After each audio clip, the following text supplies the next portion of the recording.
क्या मोदी सरकार सच में आपके मोबाइल फोन के अंदर झांकना चाहती है?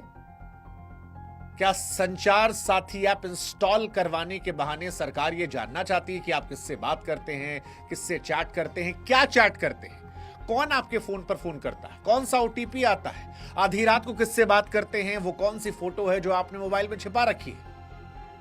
क्या संचार साथी ऐप को पहले से फोन के अंदर इंस्टॉल करवाकर सरकार आपके कैमरे, माइक्रोफोन, फाइल, लोकेशन तक पहुंचना चाहती है?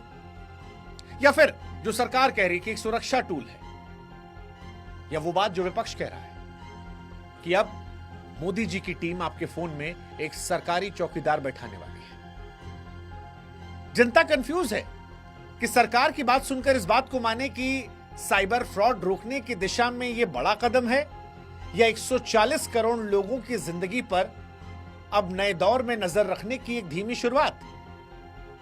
क्योंकि सरकार कह रही है कि इस फोन में हम आपसे कुछ नहीं ले रहे, विपक्ष कह रहा कल को ले लिया तो। सरकार कह रही है कि ऐप आप हटा सकते हैं, विपक्ष कह रहा है फिर डाल क्यों रहे जबरदस्ती।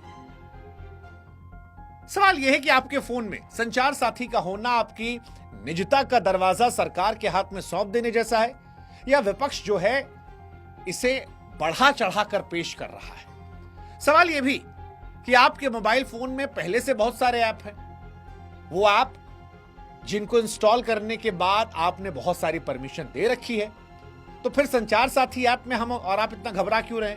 देखिए, संचार साथी सरकार का साइबर सिक्योरिटी ऐप है। इसकी शुरुआत मई 2030 में हुई थी, जब इसका वेब पोर्टल लॉन्च हुआ था। इसके बाद 17 जनवरी 2025 को इसका मोबाइल ऐप सामने आ गया। सरकार ये दावा करती है कि देश में जो साइबर फ्रॉड हो रहा है, मोबाइल चोरी हो रही है, नकली IMI या फर्जी सिम कार्ड जैसी चुनौतियां हैं, उससे रोकने में ये मदद करेगा। और अब तक इसे 1.25 करोड़ लोग लगभग इंस्टॉल कर चुके हैं। ये सरकार का दावा है। सरकार ये भी दावा करती है कि इसके जरिए 42 लाख चोरी खोए हुए मोबाइल फोन ब्लॉक किए गए हैं, 26 लाख फोन खोजे गए हैं। और ये ऐप जो है ये CEIR नाम के सेंट्रल डेटाबेस से जुड़ा है, जहां देश के सभी IMI नंबर दर्ज है।